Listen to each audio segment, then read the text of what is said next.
Greetings, squad. It's Friday. In Ontario, it is the family day long weekend, and Monday is actually a statutory holiday. I love me some 3-day weekends. If you don't get a 3-day weekend, sorry, I'll stop bragging. Welcome to this week's episode of Crime Squad Podcast with me, your host, Natasha. Today's case is the case of Samuel Lottery. Samuel Lottery was born in 1978. 18 years later, in January of 1996, he would go missing in his hometown of London, Ontario. Okay, squad, let's get into today's case, the unsolved murder of Sam Lottery.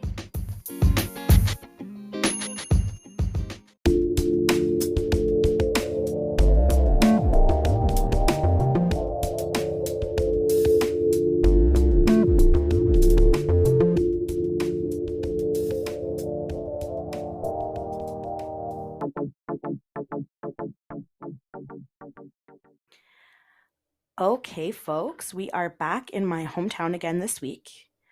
Are you getting tired of my facts about London yet?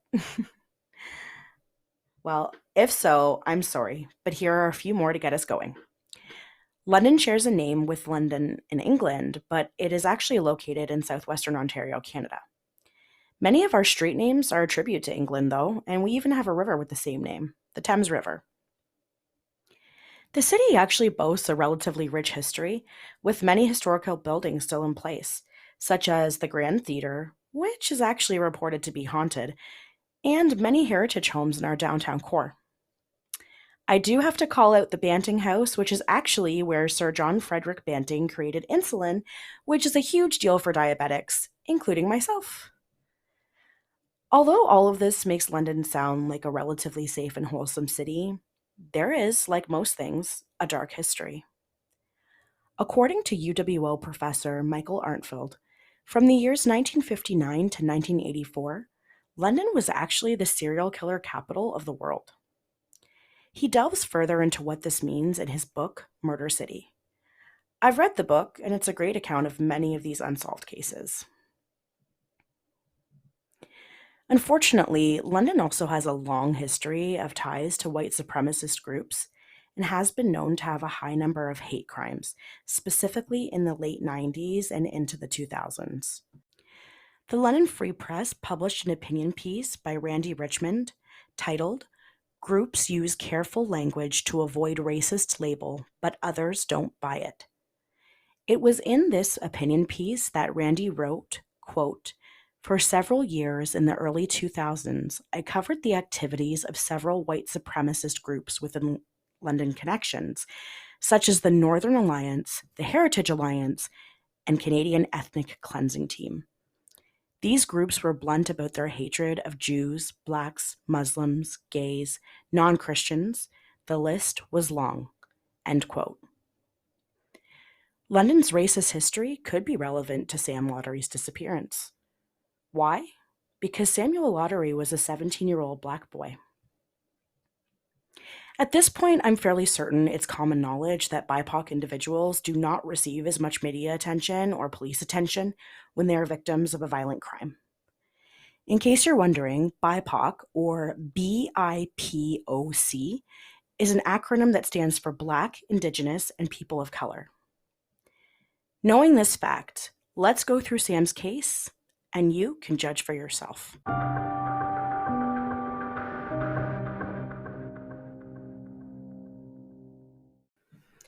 On January 19th, 1996, a Friday, 17-year-old Sam Lottery started to walk home. He lived with his parents, Errol and Tathlin, in White Oaks, a neighborhood in the southwest of the city. I took a look at historical weather data from Environment Canada, which gave me an idea of the weather that day. January 19th happened to be one of the nicer winter days, with the highest temperature that day hitting about 8 degrees Celsius. Instead of snow, rain was projected, but not a lot of precipitation overall. Sam's parents were expecting Sam to arrive home at the normal time, so when he didn't, they knew something was wrong. Call it a parent's intuition, but they knew something wasn't quite right, so they took immediate action and contacted the London Police Department to report their son missing. Now, this is where I really wish that I had more information to draw from to understand who Sam was. There is very little information available about his upbringing, his family, his childhood. What I do know, based on the research I conducted, Sam's full name was Samuel Donovan Lottery. He was born September 20th, 1978. In 1996, Sam was a high school student at H.B. Beale Secondary School, commonly known by its shortened name of Beale. Beale is located in downtown London, and it has a large number of students as well as an extensive list of excellent programs. It's perhaps most well known for its specialty arts program, which is actually nationally renowned. So back to Sam, at the age of 18, he would have been in grade 12. In Canada, this means he was a high school senior and would be graduating in June of that year. The only photograph of Sam that appears on the internet and in archived newspaper articles is the one from the Beale yearbook. A source located the old yearbook and sent me a photograph of the page. In the photo, Sam isn't smiling, but he doesn't look angry or unhappy. He carries a neutral expression on his young face. Sam has large eyes that exude a calm and curious nature. He has a prominent nose and full lips. When I look closely at the picture, I do see a small hint of a smile, but that could just be me. He clearly was a boy with style, as shown by his white Nike visor, which he is wearing flipped upside down and to the side. A red shirt and a black backpack straps complete the visible elements of his attire, because like most school photos, it's cropped around the mid-chest area. Squad, I scoured, and I mean scoured the internet and archive newspapers for anything about Sam's personality. What I was able to find from these sources is as follows. Sam was a happy-go-lucky kid who loved hip-hop and basketball. He actually played on the school's basketball team. He really enjoyed electronics and would spend time trying to understand what made things work and trying to fix anything electronic that would wind up broken. He loved his family and enjoyed going to Jamaica to visit with family members who still lived there. According to comments left on Canada Unsolved's Facebook posting about the case of Sam Lottery, Sam was a good basketball player and had friendships with former teammates. He was seemingly a really friendly guy and known to be a bit of a jokester in class. Someone who claimed to be one of his former teachers in grade school mentioned he was quite a character, but I read it as a good thing, because that person goes on to say that teaching Sam in that class in general was one of the highlights of their career. Obviously, seeing as how Facebook is a public forum and there's no way to validate these comments, I have to take some of them with a grain of salt. But I do believe that when they describe Sam as being able to bring a smile to people's faces on a daily basis, this is the truth. Sam also regularly went to church with his parents. The family were Methodists and attended the Pillar of Fire Church located at 27 Gun Street in London, which is close to the downtown core. The church has long since closed its doors and no longer operates in the city.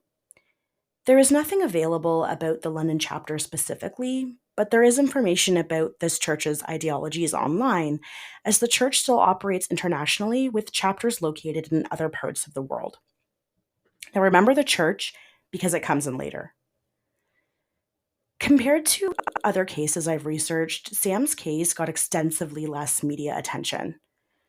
There was, however, published articles about a strange incident that occurred 3 months after Sam disappeared, the day of January 19th, when he was walking home.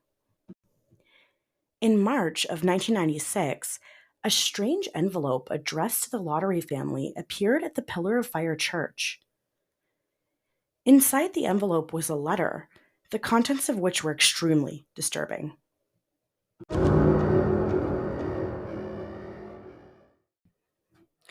Not only that, but as if to solidify the truth of the letter, a photograph Sam always carried in his wallet was also included in the envelope.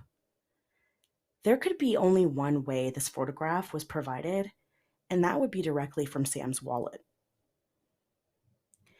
The contents of the letter have never been released to the public, but in an article published in January of 1997 by the Ottawa Citizen, more would be revealed. Tathlin Lottery, Sam's mother, said the letter writer claimed responsibility for murdering Sam and that the family should look in the Thames River for his body. The Thames River runs through the majority of London, and a section of the river is actually located steps away from the now former Pillar of Fire church.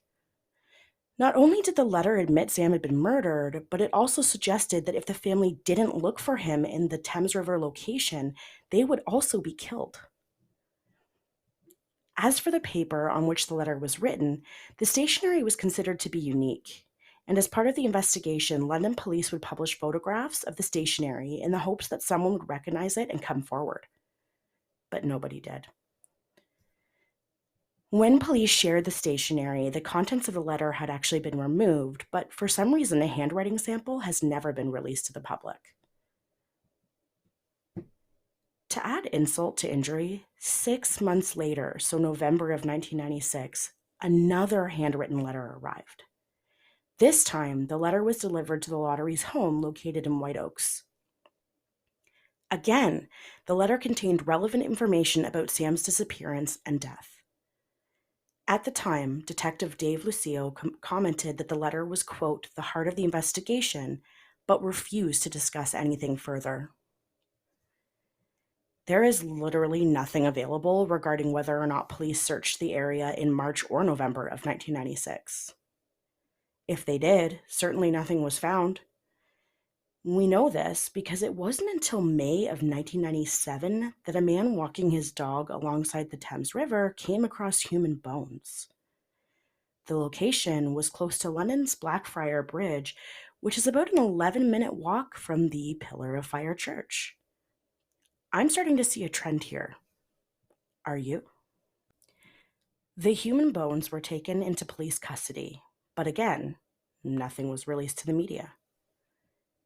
In 1999, London police confirmed the bones belonged to Sam Lottery and they officially deemed his death suspicious. So here's another infuriating fact. I'm really not sure why it took so long for police to consider Sam's disappearance and murder as suspicious, but that's what we're working with here. In November of 2003, 6 years after the bones were found by a pedestrian near Blackfriars Bridge, a human jawbone was found in the same location. And finally, in April of 2008, a human skull was found. Now, the location of the skull was a completely different area along the Thames River, near another popular bridge in London. The Guy Lombardo Bridge, which, to put context to it, is about an hour's walk away from the Blackfriars Bridge. All of these subsequent bones were verified as being Sam's remains.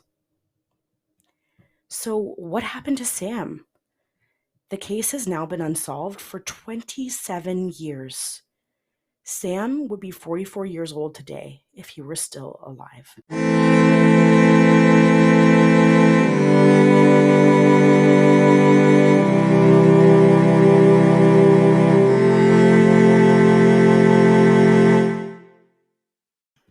Some of the major things that stood out to me regarding Sam's case are as follows.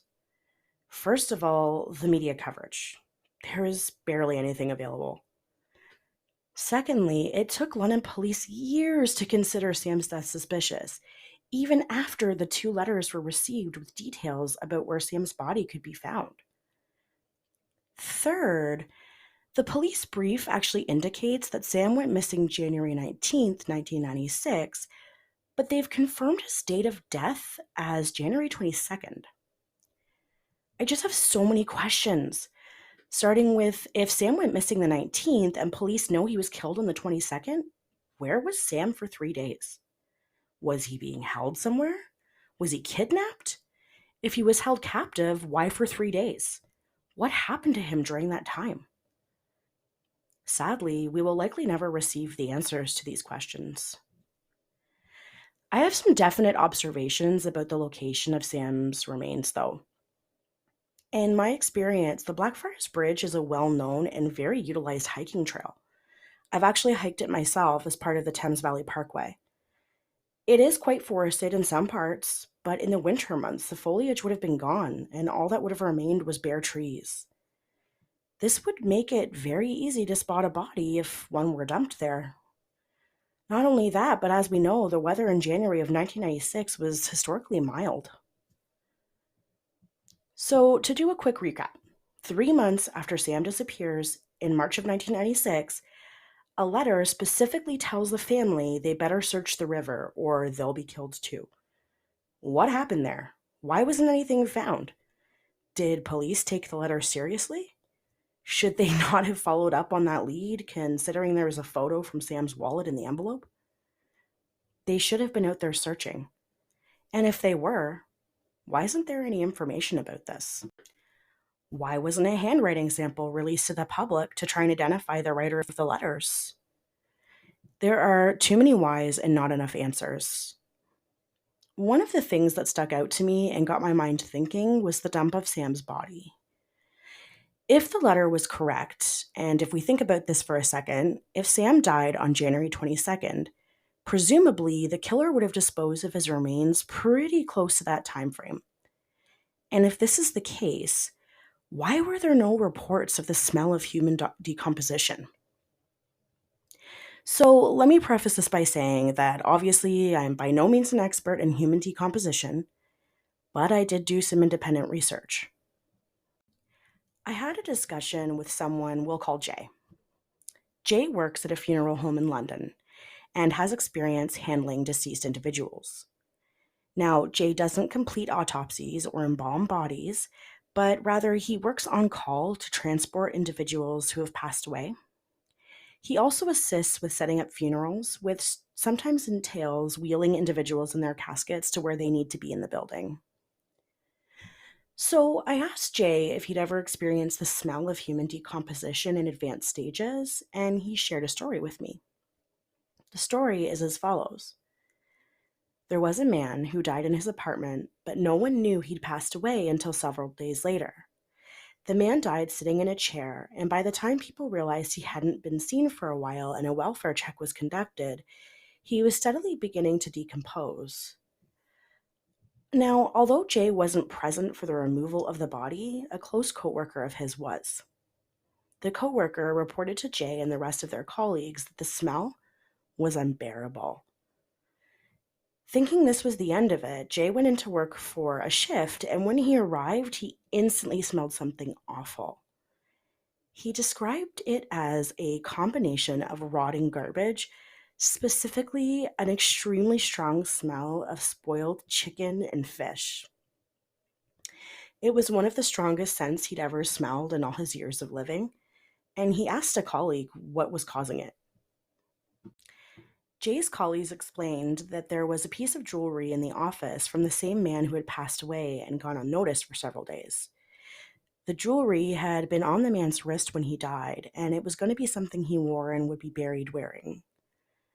For context, this small piece of jewelry was contained in 3 biohazard bags, completely sealed, and still the smell was so strong some colleagues said they couldn't be in the same room with it.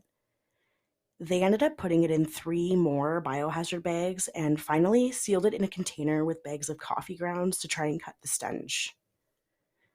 So, if the smell was that bad on just a piece of jewelry worn by a deceased individual, how did Sam's remains go unnoticed on a heavily trafficked footpath? If Sam was truly dumped between January and March of 1996, wouldn't somebody have noticed a strange scent and investigated further? Now, it's no secret, I watch a lot of true crime documentaries, and many times a homicide victim is found because someone smelled a terrible smell and chose to investigate further. People would have been walking steps away from the bridge in wintertime where, again, there was no foliage and nobody smelled or saw anything. I find this to be very compelling. Now, for a second opinion, I asked a close family member of mine, who is actually a police officer, if a body could go unnoticed if it were dumped outside, specifically related to the smell of decomposition. The short answer, yes. There are too many factors at play that could cause the scent to dissipate before it ever reached another human's nostrils. And Canada is well known for its cold winters, but again, in January of 1996, temperatures were mild for the time. So my assumption is that Sam's body wasn't frozen. There is wildlife that hangs out around the Thames River. London actually has coyotes, deer, raccoons, turkey vultures, and so much more. This could explain why Sam's skull was found so far from his jawbone and other remains. Perhaps a scavenging animal took what it wanted for a journey downriver. I mean, I could really sit here and speculate on this case for hours. There are just so many unanswered questions.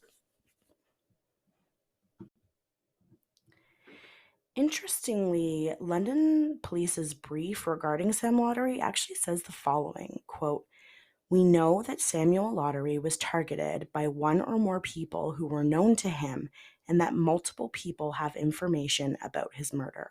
End quote. So seemingly the police know exactly what happened to Sam. Perhaps they just lack the evidence to convict. What happened to Sam?